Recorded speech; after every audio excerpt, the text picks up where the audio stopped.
Assalamu alaikum. My name is Binish Sharshad and I am going to discuss the topic of evaluating and improving existing interface based on heuristic evaluation on Askri Bank site. This is the main link of our site. These are my group members. My registration number is 047. Here's the heuristic evaluation of our site, which is the first assignment of HCI. Uh, it is based on 10 points. The first point is visibility of system status. ये जो first point है हमारा visibility of system status, इसमें हमने ये define किया है in the website of Askari bank all the contents are clear. Askari bank की इस साइट में तमाम कॉन्टेक्ट्स जो हैं वो क्लियर हैं। It gives a quick research, ये जो है एक क्विक सर्च प्रोवाइड करता है कि जैसे हम किसी टैब को सर्च करते हैं तो वो हमें इसकी सर्च जो है वो प्रोवाइड कर देता है, और इस तरह से ये हमारी साइट में रिलाई करता है। Match between the system and the real words, हमारी साइट में इजी वोकैबुलरी वर्ड्स को यूज़ किया गया है। इजी वोकैबुलरी वर्ड्स मतलब जो हम वो वर्ड्स जो हम अपने रोज़मर्रा ज़िंदगी में इस्तेमाल करते हैं। In the website use easy vocabulary words that a person who don't have a command over the banking sector can easily understand what does it means. वो ऐसा कोई बंदा जिसको बिल्कुल भी कमांड नहीं है बैंकिंग सेक्टर के हवाले से, वो भी इन चीज़ों को अंडरस्टैंड कर सकता है। And also easy to find the search and browser option, और सर्च और ब्राउज़र ऑप्शन ईजी है फाइंड करने में। उसके बाद है यूज़र कंट्रोल और फ्रीडम। यूज़र कंट्रोल से मुराद ये है कि हमारे यूज़र को इजीली कंट्रोल हो के वो अगर बैक जाना चाहता है या फर्दर आगे मूव करना चाहता है तो उसको ये कम्प्लीटली आज़ादी हो कि वो आसानी से मतलब बैक या फर्दर आगे किसी टैब में जा सके। User can easily move back from search result, और वो सर्च रिजल्ट से भी इजीली जो है वो जा सकता है। Consistency and standard, the whole format of the site is easy to understand for the user.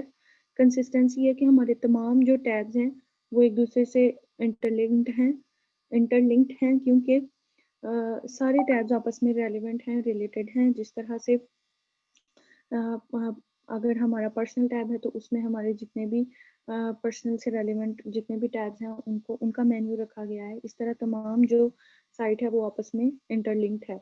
Error prevention में ये था कि एरर प्रिवेंशन हमारी पॉसिबल नहीं थी क्योंकि हमारी लिंक में कोई भी ब्रोकन लिंक नहीं है, हमारी साइट में कोई भी ब्रोकन लिंक नहीं है, तो इसलिए कोई भी एरर प्रिवेंशन ये पॉइंट हमारी साइट में रिलाई नहीं करता। उसके बाद है recognition rather than recall. Recognition rather than recall से रिकग्निशन रादर देन रिकॉल, इसमें ये था कि यूज़र को आसानी होती है आइकॉन्स वगैरह को देख के, साइट को देख के उसको आसानी हो, उसको याद करने की ज़रूरत महसूस ना हो कि वो किस टास्क को परफॉर्म करने के लिए साइट में आया था। स्मॉल आइकन्स ऑफ पिक्चर्स आसानी पैदा करते हैं यूज़र्स के लिए कि वो इजीली समझ सकें, इजीली अपना काम परफॉर्म कर सकें। नेक्स्ट जो 4 पॉइंट हैं, flexibility and efficiency of use, कि फ्लेक्सिबिलिटी और एफिशिएंसी है इसमें। The website is not shown the research the recent search in search bar. Website shown in large of images to understand it more clearly. Website जो है वो उसमें in large pictures हैं। Website जो है वो रिसर्च, इसमें ये वीक पॉइंट था कि जो रिसेंट सर्चेस थी, जैसे हम गूगल पे सर्च करते हैं तो वो हमारी सर्च में रिसेंट सर्च में नहीं आता था। उसके बाद है aesthetic and minimalist design. Aesthetic and minimalist design में ये था कि द साइट इज़ सिंपल, जैसा कि मैं पहले बता चुकी हूँ कि साइट जो है वो बहुत सिंपल है, बहुत इजी है, लेकिन जो फॉन्ट साइज था इसका वो बहुत शॉर्ट था कि मैं आई थिंक कि जो मतलब जिन लोगों की आई साइट थोड़ी वीक है वो इस चीज़ को अंडरस्टैंड नहीं कर पाते, क्योंकि जो बॉटम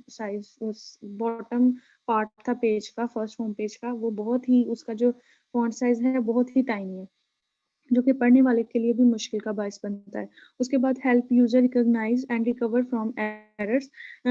यूज़र को एरर को रिकॉग्नाइज़ करना, लेकिन हमारे चूँकि कोई ब्रोकन लिंक्स नहीं थे, हमारा एरर प्रिवेंशन का पॉइंट भी इसमें जो है रिलाई नहीं करता था, इस वजह से हमारा ये पॉइंट भी इसमें रिलाई नहीं करता। उसके बाद है help and documentation. Help and documentation में ये था कि यूज़र अगर फीडबैक देना चाहता है, फीडबैक के थ्रू उनकी हेल्प लेना चाहता है, तो वो फीचर इसमें एग्जिस्ट नहीं करता था। मतलब फीडबैक आप दे सकते हो सोशल साइट्स के थ्रू, लेकिन होम पेज पे आप लोग उसका फीडबैक जो है वो आप नहीं प्रोवाइड कर सकते। There is no email address given on the bottom of the page, और पेज की बॉटम पे जो है वो भी हमें ईमेल एड्रेस नहीं था।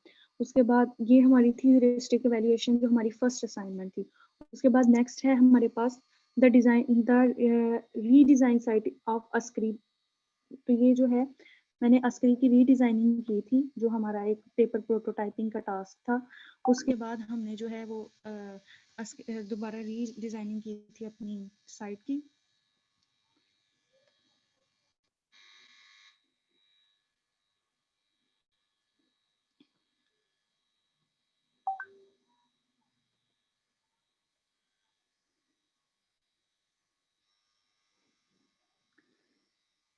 जी, तो ये हमारी रीडिज़ाइनिंग है साइट की, अस्क्री बैंक साइट की। इसमें सबसे पहले जो है हमने जो चेंजिंग की थी, वो ऑनलाइन अकाउंट ओपनिंग का ये जो टैब है, ये हमारा इस पर्सनल टैब में था। हमने इसको वहाँ से रिमूव किया कि जो हमारा मतलब न्यू विज़िटर है, वो ईज़िली अगर अपना कोई अकाउंट ओपन करना चाहता है, तो उसको उसमें ज़्यादा सर्च ना करना पड़े, ज़्यादा ढूँढना ना पड़े।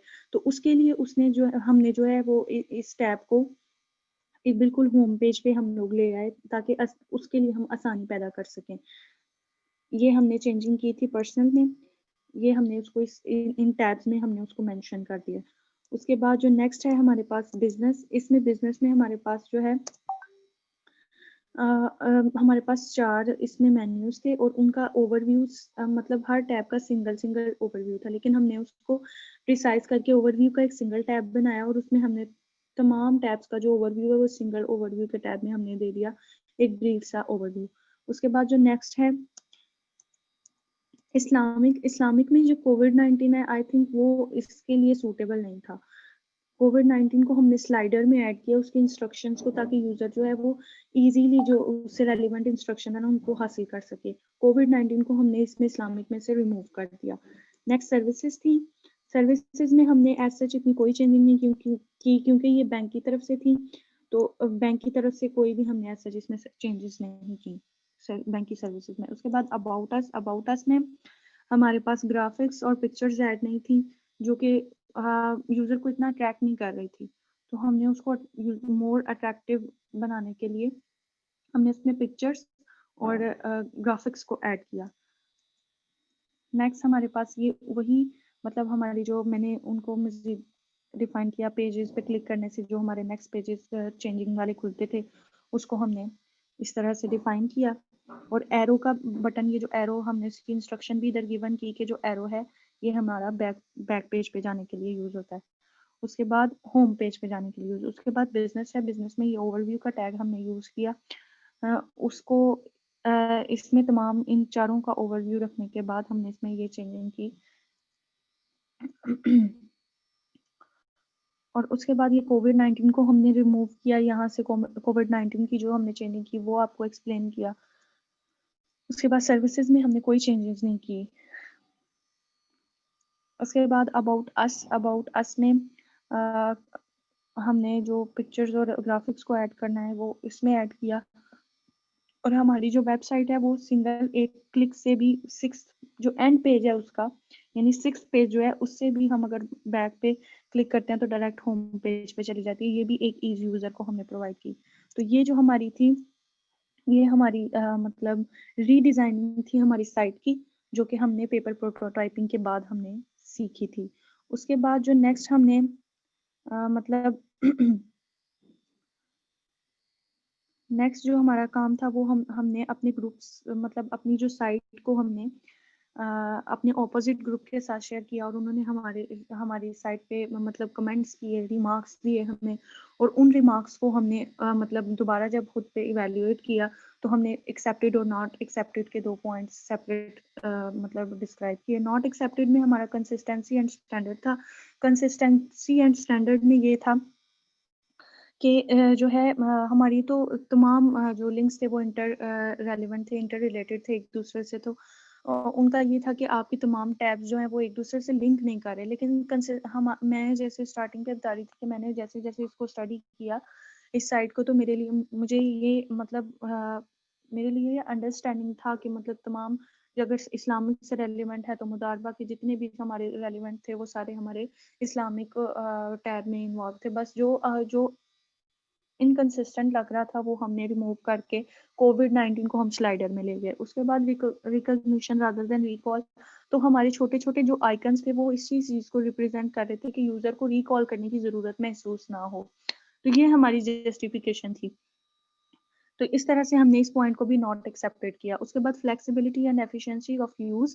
Flexibility and efficiency of use में ये था कि हमारी जो साइट है उसमें फ्लेक्सिबिलिटी भी है और कि यूज़र इजीली अपना अकाउंट वगैरह बना सकता है। एफिशिएंसी ऑफ यूज़ में ये था कि मतलब इजीली जब विजिबिलिटी उसकी अच्छी होगी तो खुद ब खुद ऑटोमेटिकली जो हमारी साइट है वो एफिशिएंसी में उसकी एफिशिएंसी अच्छी होगी। उसके बाद एरर प्रिवेंशन, क्योंकि हमारा कोई ब्रोकन लिंक नहीं थे, हमारा कोई ऐसा कोई लिंक नहीं था जो कि वर्किंग पोजीशन में ना हो, तो इस वजह से हमारा कोई भी एरर नहीं था, तो इसलिए हमने इसको नॉट एक्सेप्टेड किया। उसके बाद help user recognise and recover from error, तो ये भी नॉट एक्सेप्टेड है क्योंकि ये भी रेलिवेंट टू एरर था। तो इस तरह से हमारे ये पॉइंट्स जो थे ये नॉट एक्सेप्टेड में थे। उसके बाद जो एक्सेप्टेड थी, एक्सेप्टेड में हमारे पास सबसे पहले था विजिबिलिटी ऑफ सिस्टम स्टेटस। इसमें जो है विजिबिलिटी जो थी हमारे तमाम मतलब हमने इजी की, उसको मोर रिलायबल बनाया यूजर के लिए। हमने फॉन्ट साइज इंक्रीज किया और विजिबिलिटी को हमने जो है वो पॉसिबल जितना ऐसा पॉसिबल हो सकता था हमने उसको बनाया, तो इसलिए उन्होंने ये हमें रिमार्क दिया, सो हमने भी इसको एक्सेप्टेड किया है। उसके बाद है match between the system and the real world.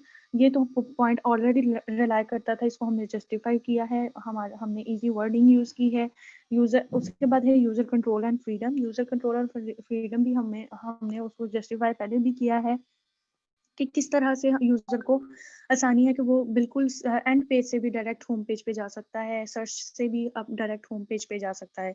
उसके बाद है static and minimalist design. Static और मिनिमलिस्ट डिजाइन में ये चीज थी कि हमने जब हमने फॉन्ट साइज को इंक्रीज किया तो हमने मजीद उसको जो है मतलब विजिबिलिटी के लिहाज से इसको मोर एफिशिएंट किया। एवरीथिंग कंटेन रेलिवेंट इन्फॉर्मेशन, हर चीज़ जो है वो रेलिवेंट इन्फॉर्मेशन देती है। इन्फॉर्मेशन बॉक्सेस भी जो है वो रेलिवेंट इन्फॉर्मेशन प्रोवाइड करते हैं। उसके बाद हेल्प एंड डॉक्यूमेंटेशन, FAQs हमारी क्लियर है सारे, वो डॉक्यूमेंटेशन के हवाले से हमारी साइट जो है वो एक्सेप्टेड पॉइंट्स में रिलाई करती है। नेक्स्ट जो है वो है योर क्रिटिक टू इम्प्रूव, कि हमने इतना सारा काम करने के बाद जब हमने अपनी साइट को सारा मतलब काम किया इस पे, हमने पेपर टास्क एनालिसिस किया, पेपर प्रोटोटाइपिंग की, सारा काम करने के बाद जब at the end of the course मैंने दोबारा इस साइट को एवेल्यूएट किया कि मैं इसमें मजीद क्या इम्प्रूवमेंट्स ला सकती हूँ, तो उसमें मुझे ये 4 पॉइंट्स जो हैं वो मैंने उनको हाईलाइट किया। There is no email address given on the bottom of the page. This is the weak point जो कि मैं इम्प्रूव नहीं कर सकी, तो मैंने इसको मेंशन किया है। उसके बाद for feedback you have to search on search bar and then contact with web master. जबकि फीडबैक के लिए जैसे हम देखते हैं कि प्ले स्टोर पे जब हम कोई एप्लीकेशन इंस्टॉल करते हैं, उसको यूज़ करते हैं, तो उसके फीडबैक के बाद हमें उस स्टैटिक की फॉर्म में उसका फीडबैक हम देते हैं। चूंकि ये एक जो है वो बैंकिंग साइड है, तो हमें इसको बेहतर बनाने के लिए आई थिंक कि हमें टेक्स्ट बॉक्सेस का यूज़ करना चाहिए कि हम टेक्स्ट की फॉर्म में फीडबैक जो है वो जनरेट कर सकें। उसके बाद it should be supported then 2 languages other than English and Urdu, कि ये सपोर्ट करनी चाहिए इंग्लिश और उर्दू के अलावा, कि जब हम अपने इंटरनेशनल लेवल पे मतलब हम कोई काम करते हैं और ट्रांजैक्शन बिजनेस के बैंक के थ्रू परफॉर्म करते हैं, तो अगर कोई ऐसा भी, कुछ लोग ऐसे भी हैं जो इंग्लिश को भी बतौर इंटरनेशनल लैंग्वेज होने के बावजूद भी उस तरह से नहीं अंडरस्टैंड कर पाते, तो ये है कि हमारी साइट जो है वो डिफरेंट लैंग्वेजेस को सपोर्ट करनी चाहिए, like Chinese and other languages. उसके बाद it should be more responsive. जब मैंने वेरी फर्स्ट डे अपनी साइट को विज़िट किया था, तो उसमें मैंने ये चीज़ नोट की थी, तो मैंने इसको कहा था कि मैं इसको इम्प्रूव करूँगी, लेकिन मैं कर ना सकी। तो अब मैं इसको जो है वो मैंने जब इसको दोबारा क्रिटिसाइज़ किया और अपना इवैल्यूएट किया, तो फिर मेरे ज़हन में ये पॉइंट्स जो है वो आए। तो मैंने मतलब इसको ये था कि ये जब मैंने इसको मैं मोबाइल पे ओपन करती थी, तो जो हमारे मेन्यूज़ टैब थे लाइक पर्सनल और इस्लामिक और अबाउट अस और इसके अलावा जो टैब्स थे, वो हमारे जो हैं वो स्क्रीन पे शो नहीं होते थे। उनके लिए हमें वो एक छोटा-सा उन्होंने आइकन दिया था, तो उस पे क्लिक करते थे, तो फिर वो जाके ओपन होते थे, जो कि न्यू विज़िटर के लिए बड़ा डिफ़िकल्ट था। ये तो कोई मतलब एक्सपर्ट ही इसको फाइंड आउट कर सकता था, जो डेली बेस पे साइट को विज़िट करता हो। तो जो लोग विज़िट नहीं करते डेली बेस पे, उनके लिए मुश्किल था। उनके लिए ये ज़रा जो है, ऑल्दो कि हमारी साइट जो है वो रिस्पॉन्सिव है, लेकिन इसको मज़ीद रिस्पॉन्सिव होने की ज़रूरत है। So that's all from my side. Thank you very much.